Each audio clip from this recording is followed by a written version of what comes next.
Menteri Pertanian melaporkan 212 produsen beras kepada polisi dan kejaksaan karena diduga curang. 212 dari 268 merek beras sudah diinvestigasi dan hasilnya ada pelanggaran mulai dari kualitas, berat, serta harga eceran tertinggi yang ditetapkan pemerintah. Dari penelitian di 13 laboratorium di 10 provinsi, 85,56% beras premium tidak sesuai mutu. 59,78% dijual di atas harga eceran tertinggi dan 21% beratnya tidak sesuai.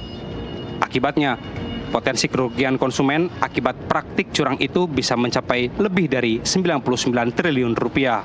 Potensi kerugian kita 99 triliun. Dan inilah hasil kita bersama, hasil tim turun ke lapangan dan kita akan verifikasi ulang.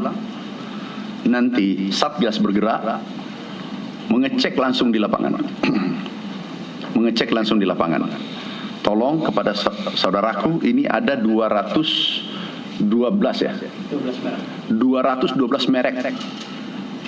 Dari 212 merek, ada yang tidak terdaftar mereknya, ada yang beratnya tidak sesuai, ada yang mutunya tidak sesuai, itu di atas 80%, kemudian harganya tidak sesuai. Menteri Pertanian memberikan waktu 2 pekan bagi para pengusaha beras untuk menyesuaikan mutu dan harga beras yang mereka jual dengan regulasi pemerintah. Jika tidak, para pelanggar bisa dihukum 5 tahun penjara dan didenda maksimal 2 miliar rupiah. Tim Liputan NTV melaporkan. Ya pemirsa, inilah Dialog Prime, saya Doni De Keyser. Sebagaimana yang Anda simak dalam tayangan pembuka tadi, kita juga bertanya-tanya, kenapa harga beras konsumsi masyarakat mengalami kenaikan? Memang rantai pasok beras aman, stok juga aman di mana-mana, dan kita melihat ibu rumah tangga khususnya yang berinteraksi langsung atau terhubung langsung dengan tersediaan konsumsi kebutuhan pokok manusia atau orang Indonesia ini masih belum berteriak. Tetapi yang menarik adalah pernyataan dari Menteri Pertanian tadi tentang mafia beras.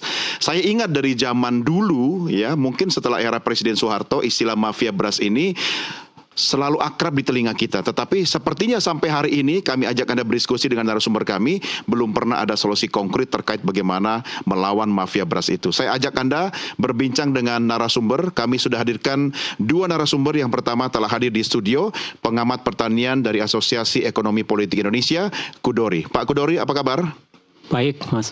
Pak Kudori masih mengonsumsi beras, nasi? Masih. Aman ya Pak ya? Aman, masih aman. Oke, terima kasih sudah bersama kami, dan kita juga akan berbincang dengan Ketua Umum Perpadi atau Perkumpulan Penggilingan Padi dan Pengusaha Beras Indonesia, Sutarto Ali Musuh. Pak Sutarto, selamat malam, apa kabar? Selamat malam, Mas Doni. Sehat Pak? Sehat Pak? Sehat. Alhamdulillah, ini kami dari mana? Alhamdulillah.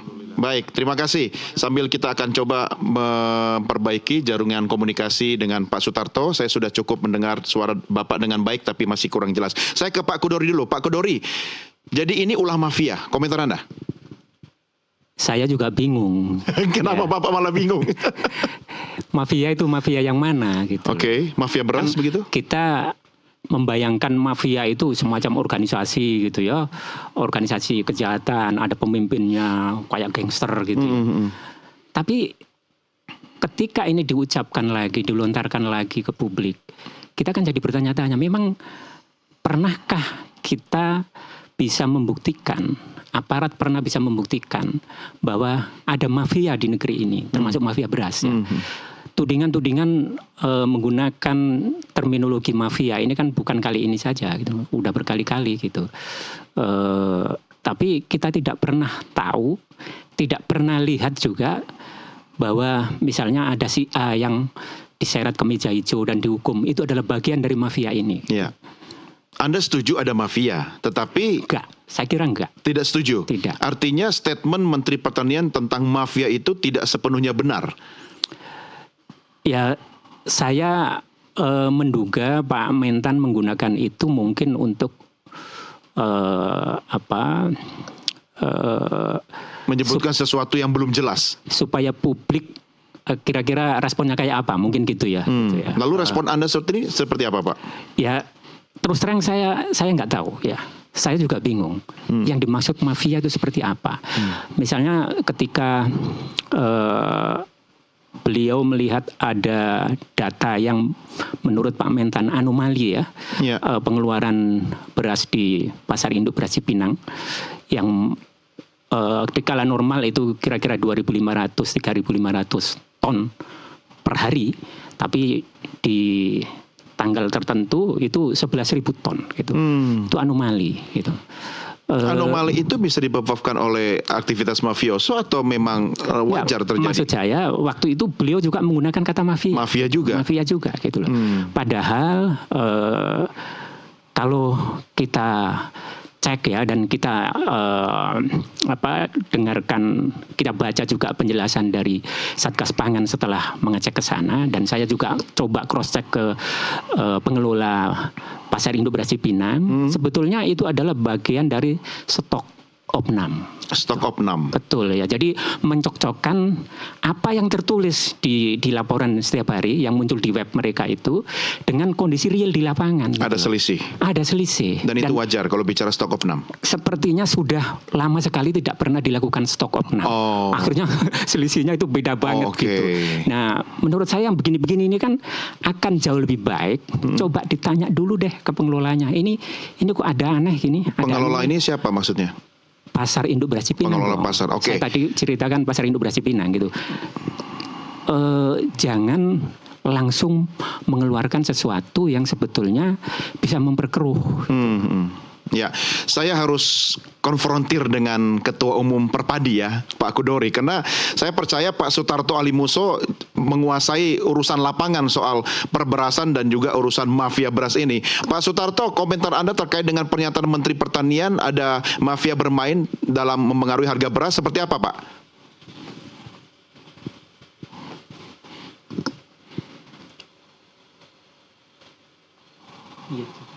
Berat itu banyak sekali, mulai dari yang kecil sampai dengan yang besar.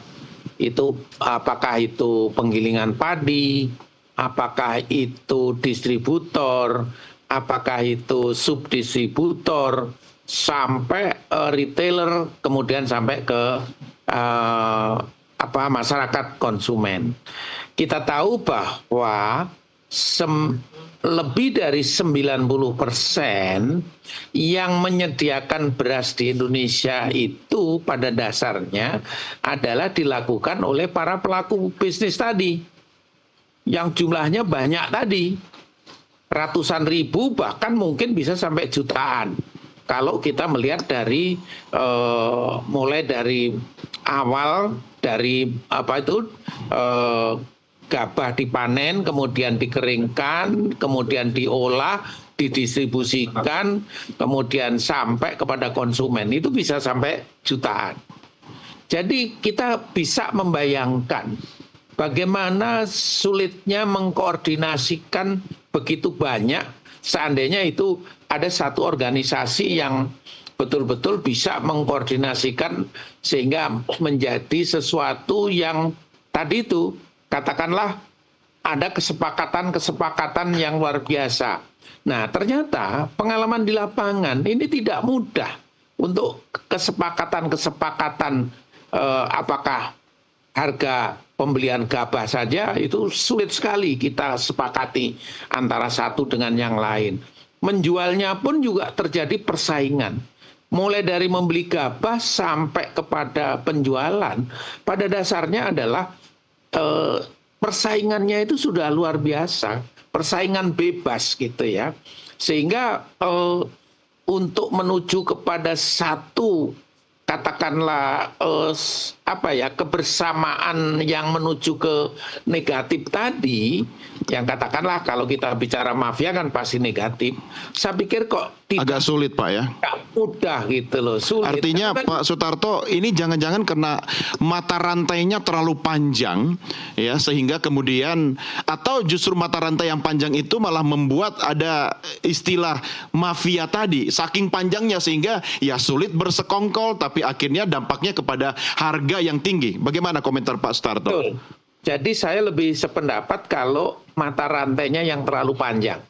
Mulai dari petani saja itu sampai ke penggilingan itu sudah melalui middleman, tidak langsung dari petani ke penggilingan. Kemudian di penggilingan masuk nanti sebelum sampai konsumen itu pasti ada distributornya, kemudian ada subdistributornya, kemudian ada retailnya. Nah ini semua kan pasti ada mengambil keuntungan. Selisih, kan? Iya, keuntungan. Tidak mungkin mereka bebas tanpa keuntungan tadi.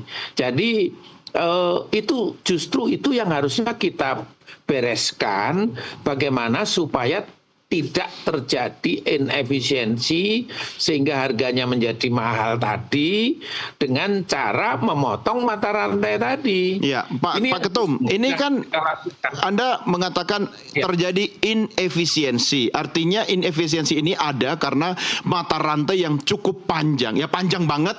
Kemudian dari setiap bagian di mata rantai itu ingin mengambil selisih. Lah itu kan pemerintah tahu dari dulu kayak begitu, Pak. Kenapa tidak diputus mata rantainya? Lalu kemudian seolah-olah lepas tangan bilang istilah mafia. Jangan-jangan yang mafia sebenarnya ya pemerintah sendiri, Pak. Iya, ya sebenarnya kita selalu mengusulkan bagaimana kita harus memulai dengan membangun klaster-klaster. Jadi kalau kita jangan tinggalkan bahwa ada 3 komponen penting sebenarnya di perberasan ini. Yang pertama petaninya sendiri, yang kedua penggilingan padi dengan distributor dan seterusnya itu, kemudian yang ketiga tentunya konsumennya. Nah 3 ini kalau kita ingin menyelesaikan, harusnya 3 ini kita berikan perhatian yang seimbang, yang sama. Jadi kalau sekarang, sekarang sudah diberikan perhatian kepada petani dengan menaikkan harga HPP. Tapi di lain pihak tentunya untuk berikutnya juga harus diberikan perhatian yang seimbang. Bagaimana supaya terjadi revitalisasi penggilingan padi, kemudian terjadi efisiensi tadi.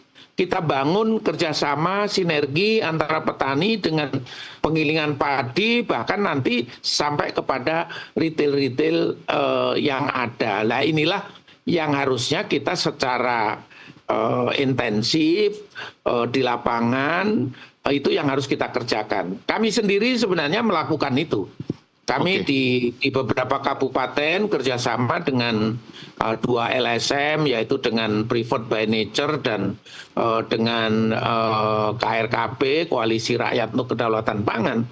Kami sekarang sedang membangun bagaimana kolaborasi antara petani dengan penggilingan padi sampai kepada retailnya, apakah Horeca dan sebagainya.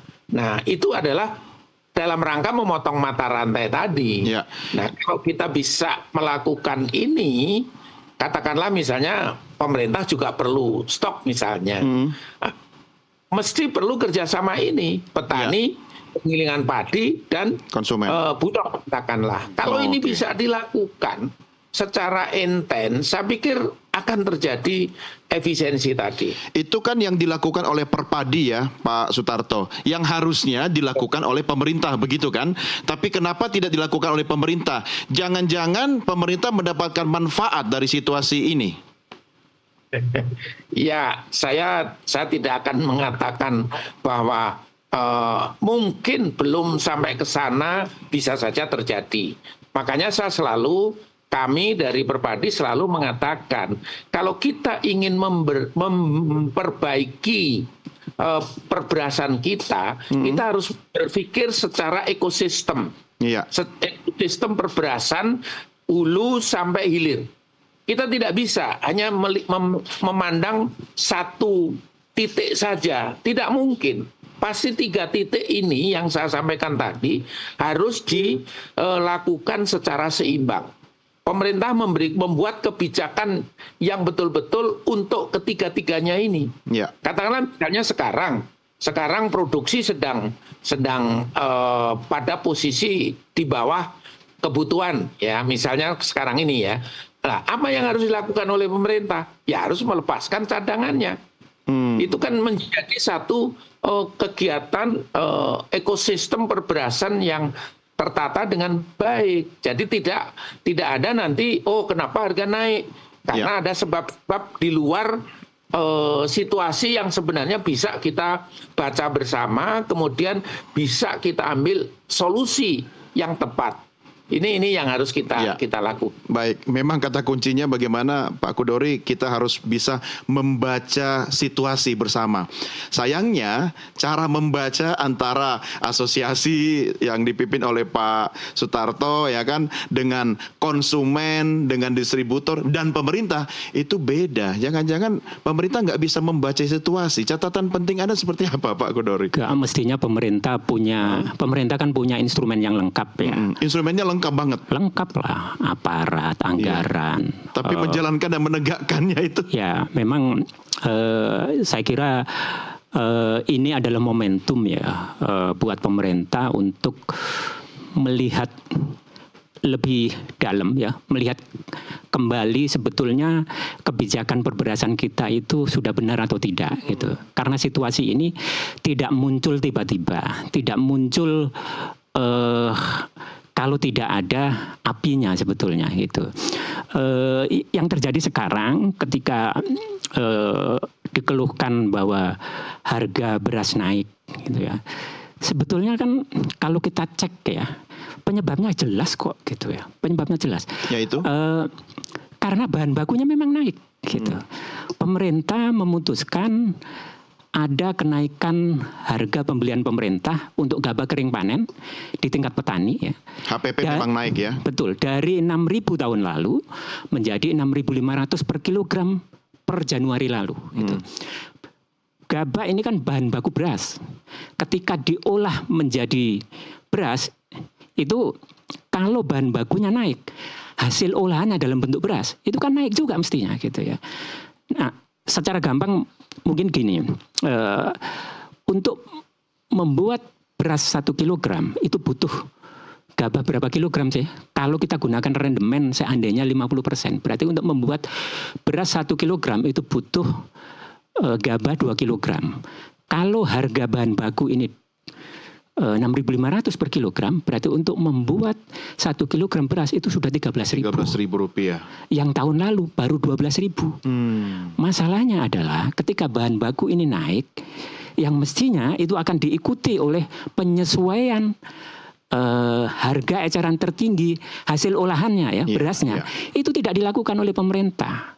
Jadi HET yang berlaku sekarang, apakah beras medium maupun beras premium, itu masih beras HET tahun lalu yang harga bahan bakunya masih 6.000. Itu satu. Yang kedua, sebetulnya harga naik itu pemerintah mestinya seperti yang disampaikan Pak Sutarto harus melakukan intervensi. Pemerintah kan punya cadangan yang sangat besar. Yang dibangga-banggakan itu. Bagian mana yang diintervensi, Pak? Pasarnya. Pasar ya? Pasarnya. Pemerintah kan dengan melakukan penyaluran beras yang dipunyai pemerintah. Ada yang namanya CBP, cadangan beras pemerintah yang dikelola oleh Bulog. Dan itu cukup? Sangat cukup. Dan ini kan dibangga-banggakan pemerintah kan sebagai stok terbesar sepanjang sejarah. Bulog ada. Ya, sepanjang sejarah gitu loh. Masalahnya adalah beras ini hanya ditumpuk, di stok saja di gudang, tidak digerakkan ke pasar sampai hari ini. Ya. Kalau kita cek ya data-data yang ada. Tugas Bulog salah satunya menjaga kestabilan harga beras ya. Betul, tapi Bulog itu hanya operator. Oke, dia bukan regulator. Punya keputusan. Tapi kenapa pemerintah kemudian menahan stok beras itu, tidak didistribusikan? Itu saya nggak tahu. Ya itu yang tadi saya katakan Pak Kudori, bahwa sebenarnya pemerintah bagian dari mafioso itu sendiri. Jadi kalau menggunakan data itu ya, jadi sebetulnya sekarang yang menyetok, yang menumpuk beras dalam jumlah besar itu siapa? Pemerintah. Sebetulnya di Bulog. Berapa jumlahnya? 4,2 juta ton. Gede banget Mas. Ini yang diklaim terbesar sepanjang sejarah tadi itu. Betul, tidak salah. Tapi buat publik kan pertanyaannya, Buat apa stok besar kalau harga naik bahkan melampaui HET? Buat masyarakat miskin, buat masyarakat rentan. Buat apa stok besar kalau saya juga kesulitan? Atau mungkin pemerintah dalam hal ini Bulog menahan distribusi itu untuk mengamankan kondisi kemungkinan adanya paceklik atau masa-masa. Betul, bahwa stok Iya kan? stok itu adalah bagian dari upaya untuk siaga ya. Iya. Kalau nanti memang butuh Betul. intervensi. Iya, Nah, iya. tapi situasi sekarang itu memang sudah sangat butuh Harusnya intervensi. intervensi. Betul. Kalau kita cek harga ya dari manapun ya, data BPS, data Badan Pangan Nasional, data Pusat Informasi Harga Pangan Strategis Bank Indonesia, data Kementerian Perdagangan, semua naik. Betul. Bahkan sejak awal bulan ini itu HET yang di harga eceran tertinggi untuk beras premium di zona 1 yang itu bisa ditahan tidak terlampaui, itu udah jebol. Jadi sekarang sebetulnya Sudah sudah di atas merah HET. semua. Oke. Sudah merah semua. Dan kalau kita cek data harga beras premium itu sudah melampaui batas psikologis 10%, sudah di atas 10% dan itu sudah Oke. mungkin 2-3 bulan ya gitu. Oke, Jadi baik. ini sudah waktunya melakukan intervensi. Ya. Tapi Pak, pemerintah masih menyetok terus, nggak digerakkan ini sebagai Mungkin batas psikologisnya pemerintah 20% kali ya. enggak lah. Enggak ya? Enggak lah. Oke, baik. Pak Kudori ditahan dulu ya. Pak Kudori dan Pak Sutarto, kita akan lanjutkan diskusi kita di segmen berikutnya. Pemirsa, Dialog Prime akan segera kembali sesaat lagi. Tetap bersama kami.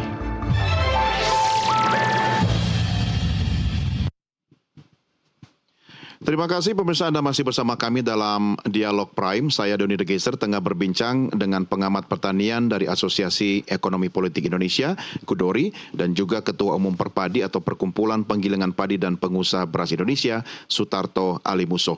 Sebelum kita lanjut diskusi, Pak Kudori dan Pak Sutarto, saya ajak Anda untuk kita sama-sama melihat grafis berikut ini. Saya punya tim redaksi sudah menyiapkan beberapa catatan terkait dengan temuan investigasi Kementerian Pertanian.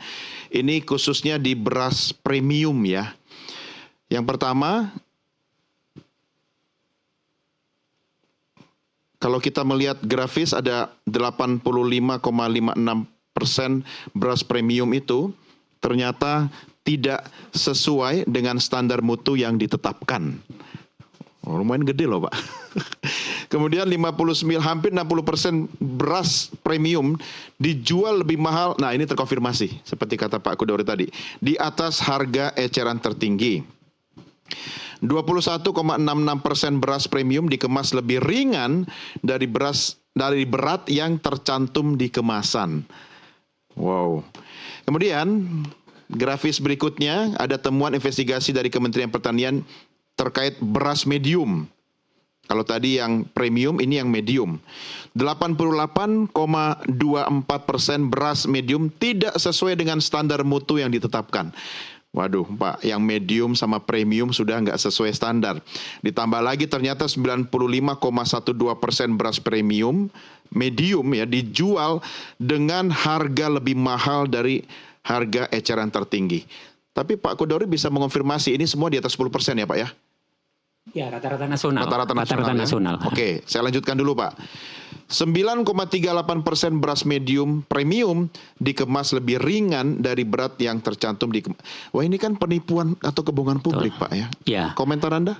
Ya menurut saya kalau mengurangi takaran ya, misalnya di kemasan ditulis 5 kg tapi isinya kurang. 5 kg. Di kemasan ditulis 10 kg, isinya tidak 10 kg, ya itu memang kejahatan dan ini memang harus diproses ya. Tapi itu kan dari pihak mana itu? Dari mata rantai yang mana itu? Distributor kah atau pengusahanya kah yang kemudian mengurangi takaran atau pasar induk? Sepertinya ini sepertinya survei ini dilakukan di retail modern ya, retail modern. Jadi tentu produsennya yang harus bertanggung jawab. Dari yang dilakukan itu kan ada 212 merek ya. Ya. Nah ini nggak tahu ini produsen merek itu ya. Milik berapa perusahaan gitu. Oke, itu pidana dong Pak? Iya. Saya kira kalau temuannya itu valid ya, saya kira nggak ada jalan lain bagi aparat penegak hukum, ya memang harus diproses. Ya, Dan tapi kenapa kok pemerintah salah, malah menunggu kasih waktu 2 minggu, kemudian kenapa tidak bertindak tegas sejak sekarang, Pak, kalau memang dianggap itu pidana? Saya nggak tahu, mungkin tadi saya bilang kan sebetulnya pemerintah penting untuk melakukan introspeksi, melihat sebetulnya yang terjadi ini nggak mungkin kalau nggak ada apinya. Iya, gitu. iya. Jadi ini jangan-jangan adalah respon dari kebijakan yang dibuat oleh pemerintah. Yang tadi saya bilang, sebetulnya harga beras sekarang itu memang lebih mahal dibandingkan tahun lalu. Gitu. Karena memang bahan pokoknya Betul. Sementara mereka ini pedagang penggilingan yang menjual terutama di retail modern, yang selama ini sampai hari ini taat kepada harga eceran tertinggi itu kan tergencet kan gitu loh. Terdesak oleh aturan ini, nggak boleh melampaui, tapi sebetulnya dari sisi bahan baku, dari sisi ongkos, dari sisi segala macam sebetulnya nyundul gitu loh. Oke. Saya coba minta pendapatnya Pak Sutarto Alimuso. Silakan Pak, bagaimana evaluasi dan catatan Anda terkait hal ini? Ya, jadi begini, kita akan tahu bahwa tadi itu proses sampai ke konsumen ini kan begitu panjang. Ya. Nah, persoalannya ada di mana yang melakukan, atau mungkin ada dua sebenarnya. Bisa saja ketidaksengajaan kalau berat ya. Kalau ukuran berat itu bisa saja karena tidak kesengajaan, atau faktor iklim juga bisa. Kemudian yang ketiga ada kesengajaan. Kan gitu. Kalau kesengajaan saya kira sama dengan Pak Kudori, harusnya tetap menjadi itu sesuatu yang harus kita ranahnya adalah ranah pidana. pelanggaran. Cuma Pak Sutarto, kalau tidak sengaja masa jadi hobi berlangsung lama. Nah, maka dari itu sebenarnya susutnya itu berapa banyak? Kalau misalnya harusnya 5 kilogram, ternyata hanya 4,5 kilogram, itu pasti itu kesengajaan. Iya, iya. Dan sebetulnya kita nggak tahu ini praktek seperti ini sejak kapan sebetulnya. Oke. Kalau 5 kilogram tetapi hanya beberapa gram kurangnya, itu bisa saja terjadi karena kesalahan-kesalahan misalnya pada saat angkutan. Karena di negara tropis ini kan macam-macam. Tersimpan lama pun kemungkinan akan terjadi susut. Itu bisa. Nah, atau mungkin alatnya yang sudah tidak ditera sudah lama. Ya.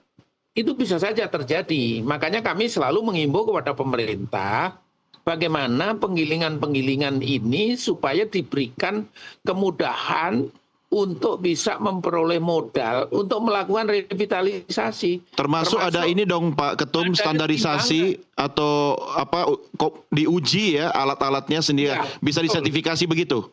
Betul, bahkan kami dengan Kementerian Perdagangan sudah berkali-kali melakukan sosialisasi perlunya dilakukan tera tadi. Jadi itu supaya jangan sampai ada kesalahan dari sana gitu ya. Iya. Tera ulang secara berkala Pak ya.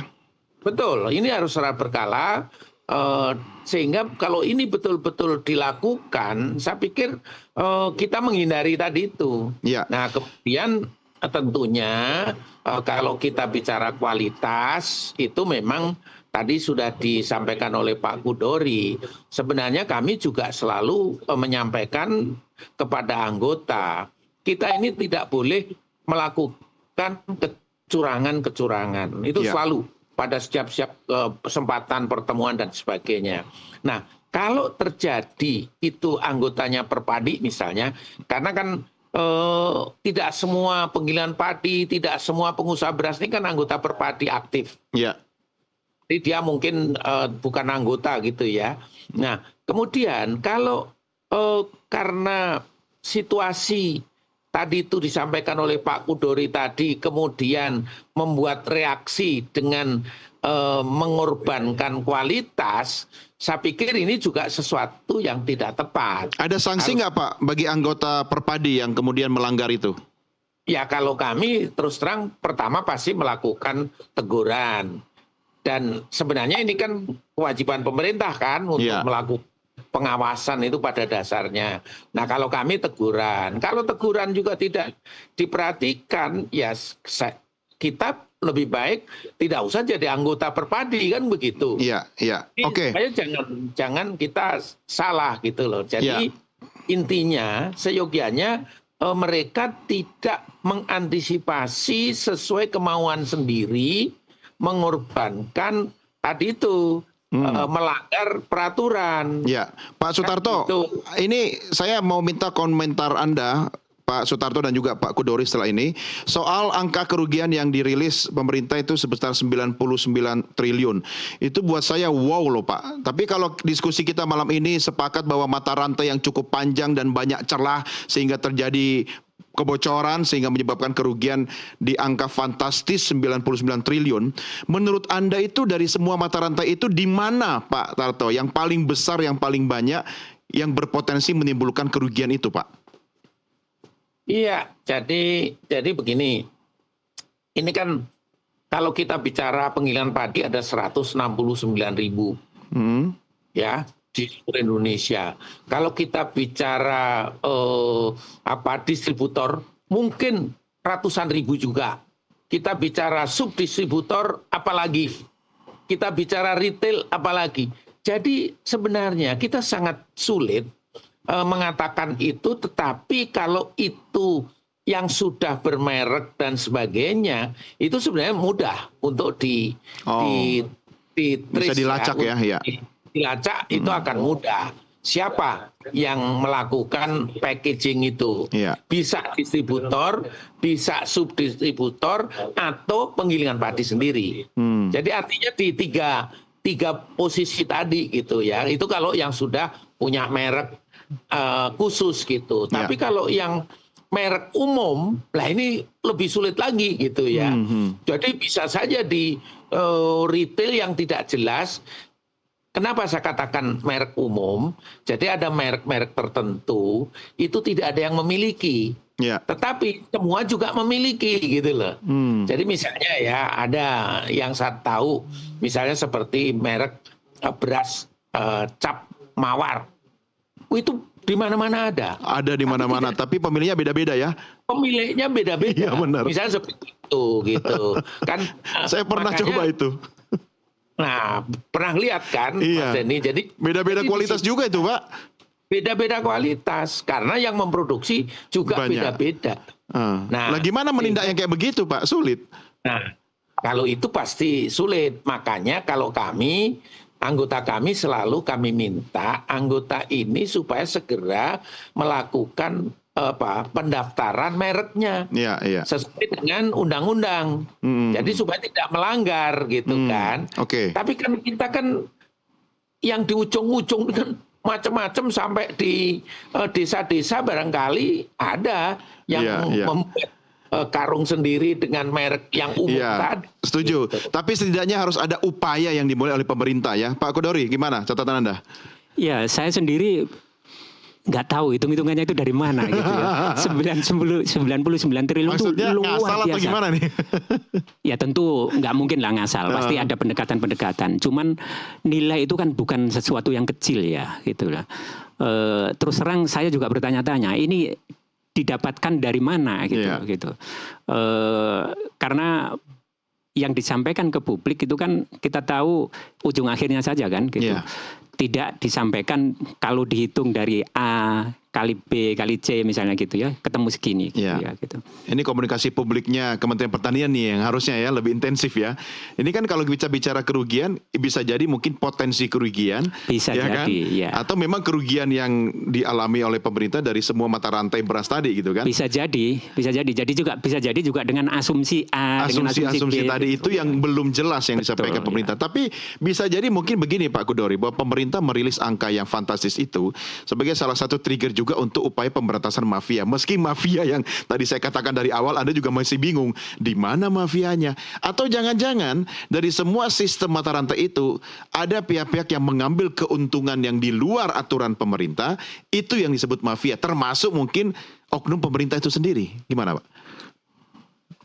Saya terus terang nggak tahu. Tapi kalau menyambung yang disampaikan Pak Tarto, sebetulnya menurut saya sih di beras itu akan sulit untuk orang bersekongkol orang melakukan kesepakatan-kesepakatan untuk bermain curang. Di beras dengan banyaknya pelaku itu, ribuan bahkan jutaan itu, ini adalah salah satu komoditas yang menurut saya pasarnya sangat-sangat kompetitif. Gitu. Karena sedemikian banyaknya pelaku, yang antara satu dengan yang lain itu compete gitu, berkompetisi. Makanya marginnya paling fokus dagang aja udah susah ya. Betul. Marginnya pun nggak besar bermain. gitu loh, nggak besar. Sampai hari ini pembeli terbesar, buyer terbesar itu adalah pemerintah lewat Bulog. Gitu. Belum ada satupun entitas perusahaan, meskipun belakangan ini ada perusahaan-perusahaan besar yang masuk, perusahaan-perusahaan korporasi besar ya, yang masuk ke bisnis beras, tapi belum bisa mengalahkan Bulog. Bulog itu masih pembeli yang terbesar. Itu pun kira-kira hanya 8-9%, 10% Mas. Jadi yang 90% itu dikuasai oleh ribuan tadi itu gitu. Jadi menurut saya sih sulit. Sisanya gitu. Tidak mungkin ada monopoli ya. Betul. Walaupun gitu. Mereka bersekongkol dalam tanda petik, sulit sekali. Iya, sedemikian banyaknya pelaku kan gimana melakukan persekongkolan, kecuali pemerintah dan milih Bulog yang boleh monopoli. Kecuali kalau ada 1, 2, 3, 4 gitu ya pelaku yang memang konsentrasi kepemilikannya itu tinggi, konsentrasi penguasaannya penguasaan pasarnya itu sangat-sangat tinggi, sangat mungkin mereka yang sudah punya merek tadi ya. Ya, yang punya merek pun banyak kan. Dari yang disurvei ini, yang diinvestigasi itu pun 212. Itu yang ketemu ya. Mungkin masih banyak gitu merek yang tidak ketemu, yang tidak ditemukan dalam survei kan, dalam investigasi gitu. Jadi yang bermerek aja banyak, apalagi yang nggak bermerek. Gitu. Iya, beras mawar aja banyak ya. Makanya kita jangan asal sebut saja mawar. Nah, mawar yang mana? Banyak. Oke, baik, kita rehat kembali dan kita lanjutkan diskusi kita di segmen berikutnya. Pemirsa, Dialog Prime akan segera kembali sesaat lagi.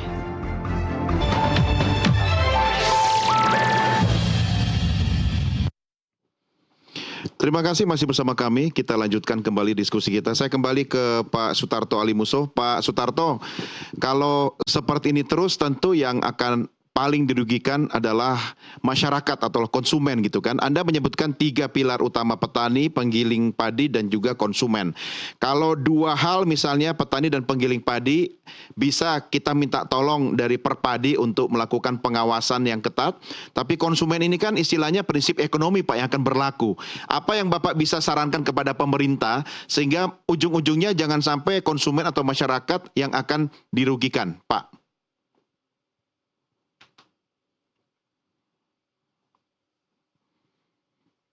Bukan satu pengawasan, dan itu memang tugasnya pemerintah. Kemudian menyampaikan ada beberapa hal ketidakberesan di lapangan dan mungkin menyangkut sampai kepada ada yang ada di penggilingan padi misalnya, dan itu menjadi bahan kami untuk kita sampaikan kepada anggota kami, jangan sampai melakukan hal-hal seperti itu. Dan bahkan saya tadi malam pun sudah ketemu dengan teman-teman Jawa Tengah dan dan Jogja. Kemudian besok malam saya juga akan ketemu teman-teman di Jawa Timur. Jadi saya akan kami akan selalu melakukan advokasi untuk supaya konsumen ini betul-betul aman. Nah, supaya aman betul, konsumen ini kan harus memperoleh harga, kualitas, dan juga harus aman, terjangkau setiap saat. Ini kan harus betul-betul dilakukan. Dan kita sebenarnya sudah tahu kapan daerah itu perlu adanya tambahan pasokan. Nah, tambahan pasokan tadi kan ada yang ada di pemerintah. Seperti tadi itu. Nah, kalau saya melihat sebenarnya secara sederhana, sebenarnya Indonesia ini begitu bervariasi. Banyak daerah-daerah yang memang tidak pernah daerahnya itu mencukupi kebutuhan berasnya setiap bulannya. Itu otomatis harusnya dilakukan operasi pasar. Dilakukan SPHP itu keluar saja untuk daerah-daerah seperti itu. Nah, untuk daerah-daerah surplus, kita mesti memperhitungkan betul kapan boleh melepas cadangannya. Nah, kemudian kapan harus dibeli. Nah, itu kami sudah menyampaikan kepada pemerintah, kalau kita mau melepas cadangan, itu biasanya terjadi pada saat orang bilang paceklik. Kapan paceklik itu? Paceklik itu biasanya terjadi pada sekitar bulan Oktober, November, Desember, Januari, Februari.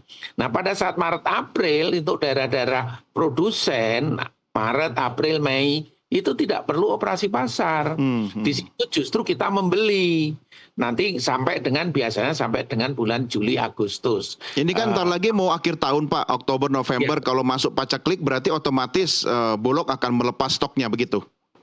Ya, nah sebenarnya bulan-bulan ini seyogyanya juga harus sudah melepas. Karena begini, kita akan bisa menghitung. Nah, 6 bulan pertama ini, semester pertama ini kan surplus kita itu kan hanya 3,2 juta ton.